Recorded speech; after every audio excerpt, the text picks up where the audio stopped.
Have you ever found yourself driving alone on a deserted road, your only companions being your racing heart and the whisper of shadows? Imagine if picking up a stranger turned that peaceful night into a living nightmare. Join me as I unravel the events of that night, a journey that started innocently but spiraled into terror. The moon hung low, casting eerie silhouettes when I first saw him, standing by the roadside, hand outstretched, an inviting smile playing on his lips. My gut twisted with a primal fear of strangers. What was I thinking? Strangers might be waiting for an opportunity under the cover of darkness, and I was about to learn that lesson firsthand. I remember that drive like it was yesterday. It was one of those nights when the moon hung high and swollen in the sky, but its light barely reached the winding back roads I found myself on. My friends had warned me about these isolated stretches, but I figured I'd be fine. I mean, how bad could it get, right? As I turned onto the darkest path, the trees leaned in closer, their gnarled branches reaching like skeletal fingers toward my car, threatening to swallow me whole. The air felt thick, almost suffocating, and the shadows danced menacingly at the edge of my dim headlights. Every flicker of movement outside the car sent a shiver down my spine. I could feel the quiet closing in around me, wrapping me in a thick veil of unease. My mind began to wander, imagining all the horror stories I had heard about drivers who dared to stop for strangers on these desolate roads. I shook my head, trying to dismiss the chill creeping up my spine. Just keep driving, I told myself. But with each mile, I felt the weight of solitude pressing down more heavily. It was a spooky drive, one that time seemed to stretch into an eternity, building an invisible wall between me and the world outside my window. Then I spotted something up ahead, a figure flickering like a mirage in the distance. My heart jolted. This was the moment they had warned me about. As I pulled up to the convenience store, the atmosphere felt like it was straight out of a horror movie. The neon lights buzzed and flickered overhead, casting an eerie glow that barely pierced through the thick darkness of the night. I stepped out of my car, the gravel crunching beneath my feet, amplifying the silence around me. The parking lot was all but empty, aside from a few stray shopping carts that rattled in the wind, like restless spirits searching for their long-lost companions. My skin prickled with uneasy as I took in the stark surroundings. This place felt like a ghost town, cluttered with remnants of life but devoid of any actual inhabitants. I wondered how long it had been since anyone had seen any signs of humanity here. The air felt heavy, thick with an unsettling quiet that made my heart race. I glanced up at the flickering neon sign of the store. It was a pale green, struggling to stay lit, almost as if it were trying to warn me. I hesitated, pondering whether it was worth it to set foot inside or if I should just get back in my car and drive away into the night. But curiosity tugged at me, and the faint promise of stale snacks and bad coffee was enough to draw me in. As I made my way to the entrance, something caught my eye, a shadow darting near the edge of the parking lot. A chill swept through me and I paused, my heart thudding loudly in my chest. It felt like I was being watched, but when I squinted into the darkness, all that greeted me was the absence of movement. Still, the sensation lingered, suffocating and palpable. The store creaked as I pushed the door open, and a sudden rush of stale air greeted me, filled with a mix of old fries and something else, something I couldn't quite place. My unease crested, and I couldn't shake the feeling that the shadows beyond the glowing lights were hiding something or someone. I turned, letting out a breath I didn't know I was holding, feeling the chilling grasp of isolation tightening around me. As I stood there, the fluorescent lights flickering above me, my heart raced not just from the time spent lingering at that convenience store, but from the feeling of being watched. I turned slightly, and that's when I first noticed her. A woman lingering just outside, her silhouette cutting sharply against the harsh, bright light. She had an unnerving stillness, as if the shadows themselves were hesitant to touch her. I squinted, trying to catch a glimpse of her face, but the brim of her wide-brimmed hat cast an ominous shadow that obscured her features. It was odd how she seemed so out of place in this forgotten slice of the world. The icy wind tugged at my jacket, whispering a warning I was too shaken to heed. I fought the urge to turn away, a battle between my curiosity and my instinct to flee. What on earth was a woman doing out here alone at this hour? The minutes dragged as I considered whether to check on her, or just forget the whole thing and retreat into my car. Then she turned her head sharply, locking her gaze onto mine.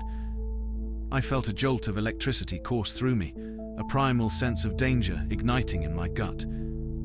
There was something in her eyes, perhaps a flicker of desperation or maybe a hidden malice, but whatever it was, it sent a chill down my spine. I remember the air around us thickening, as if the world had momentarily paused. People often talked about urban legends and eerie encounters, but standing there, I sensed I was on the brink of my own chilling story. My breath came quicker, and every instinct screamed at me to leave. Yet as I stood there, I couldn't shake the feeling that I was part of something larger, something darker than just a strange encounter at a deserted store. It was one of those nights where everything felt just a little off. The air was thick, and the flickering neon sign of the convenience store cast strange shadows that danced like figures just beyond my reach. I glanced around the parking lot, and it felt like I had stumbled into a ghost town. Not a single sound broke the heavy silence. No wind rustling the leaves, no distant laughter from nearby homes. Just me and a growing sense of unease creeping into my bones. Then she appeared. At first it was just a silhouette trapped in the harsh glow of the neon. The woman stood there, seemingly waiting for something or someone. I couldn't tell if it was the chill of the night or the dread curling around my stomach, but my heart began to race.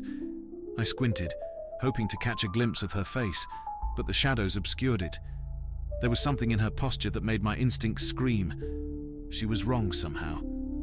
A thick tension hung between us like the electric charge before a storm. I heard a rustling sound nearby, and my eyes darted to the source, only to be met with the empty aisles of the store.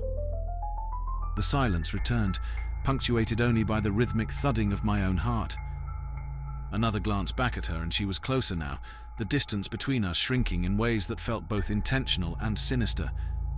She looked up at me, her eyes wide and desperate, as if she were trapped in a nightmare, pleading for someone to wake her. "Please," she implored, her voice a whisper that was barely audible. "I need help."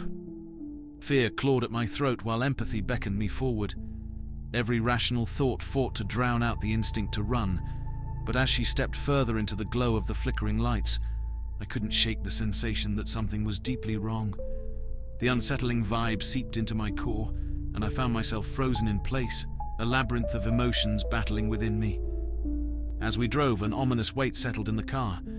It was more than just the darkness that enveloped us. It was the palpable tension that wrapped around us like a shroud. I glanced over at her.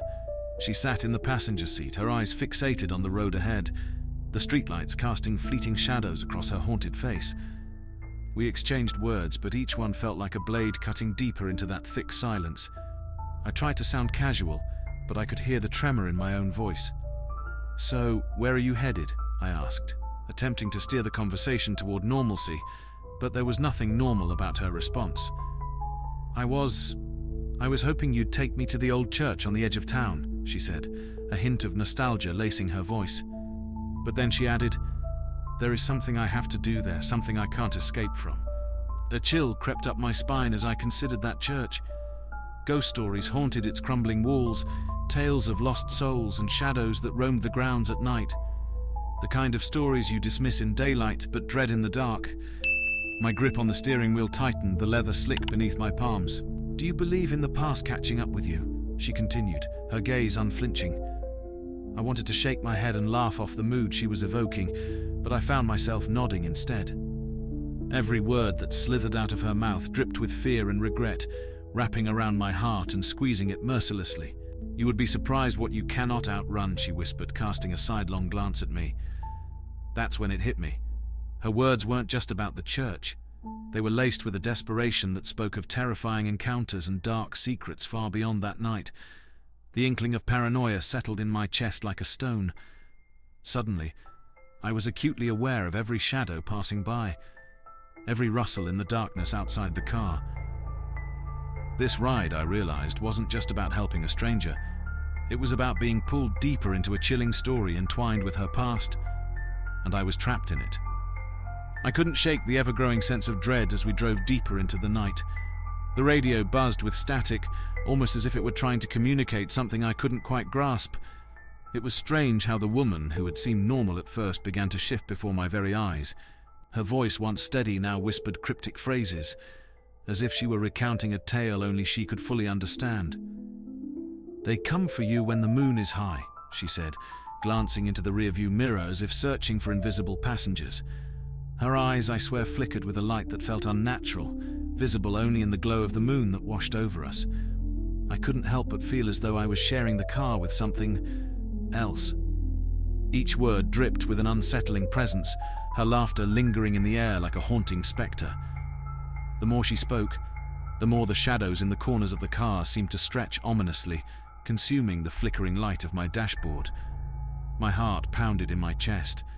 I was acutely aware of how vulnerable I felt driving down that empty road, lost in a conversation that felt increasingly surreal. "Do you believe in spirits?" and she asked suddenly, her head tilting slightly to the side. I met her gaze, and a chill raced down my spine.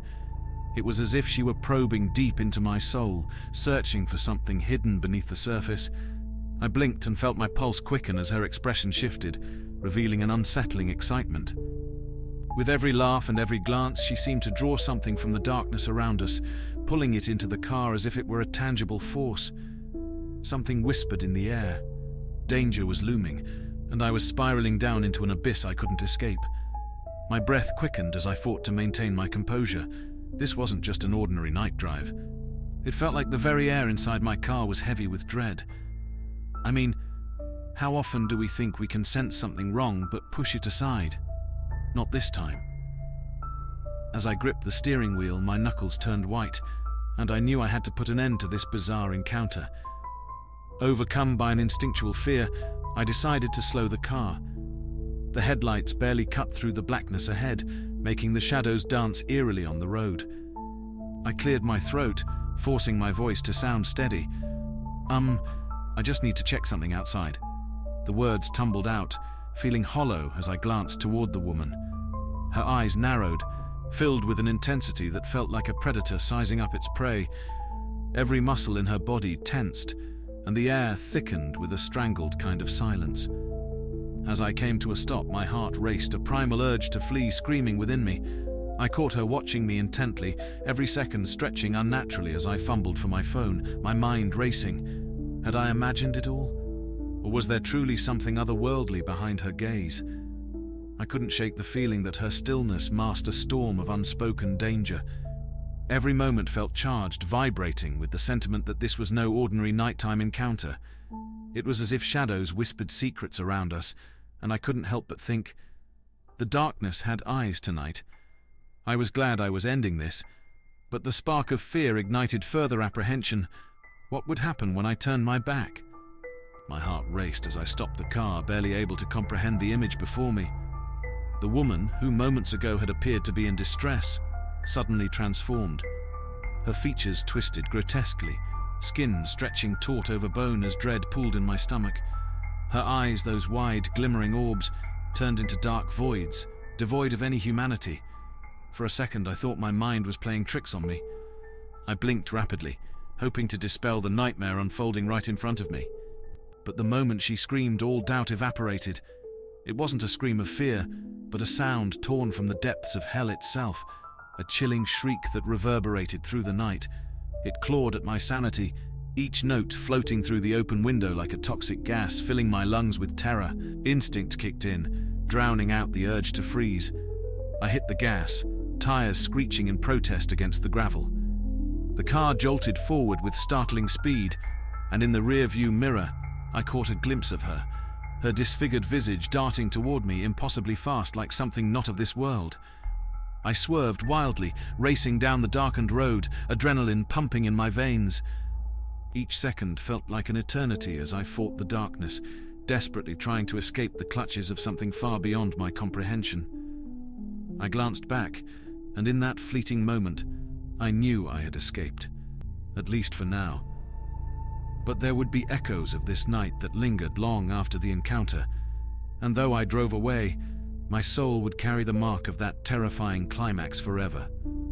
I tore down the road, my heart pounding like a drum in my chest, adrenaline surging through my veins as I sped away from that nightmarish encounter. The night stretched out before me, an endless black ribbon of asphalt that seemed to swallow any light that dared venture near. My mind was a chaotic whirl of disbelief and terror. Was what I saw real, or was it just a figment of my overactive imagination? I had to remind myself to breathe, but every inhale felt like a gulp of ice-cold fear. The shadows along the roadside danced in my peripheral vision, twisting and stretching like phantom hands reaching out for me. Each one brought with it a prayer that I'd broken free from that nightmare. Yet, as I glanced into the rearview mirror, the reflection felt like a portal back to that cursed moment. What if she had followed me? The thought sent chills down my spine. Every twitch of the branches and flicker of headlights felt like an eerie reminder of my vulnerability while driving in the dark, a feeling I had always underestimated before this night. I slammed my foot down harder on the gas pedal, seeking solace in speed, the rubber of my tires screaming in protest against the pavement. As I drove on, a rush of terror intertwined with exhilaration. An undeniable thrill came from escaping something so vile. But even as I left the town behind, I couldn't shake the chilling sensation that my encounter with the monstrous woman hadn't ended.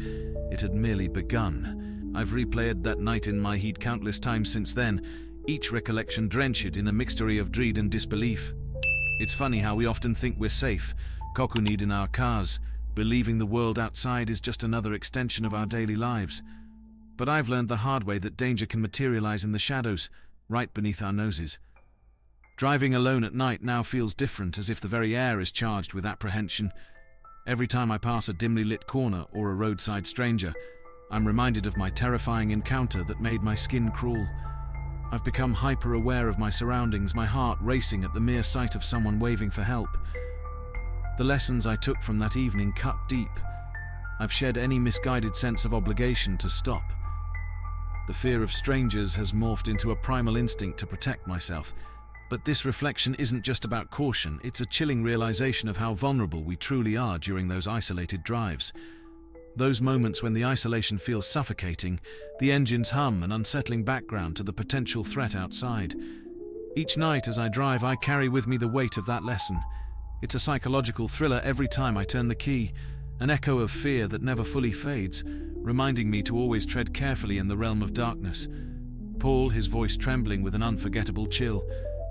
As I drove away, the stranger's haunting eyes burned into my memory. I knew then, never, ever stop for strangers at night. The darkness holds secrets far more terrifying than we can imagine. He leans closer, almost whispering, "If you found this story as unsettling as I did, hit the like button, subscribe, and share your own chilling experiences in the comments below. Remember, the night is filled with lurking shadows, and you never know what might be waiting just beyond the glow of your headlights. Stay safe out there, and always beware of what the darkness may hide." Paul smiles slightly. Thank you for watching. Don't forget to join me in the next video. We have more spine-chilling stories to uncover together. Until then, stay vigilant and take care.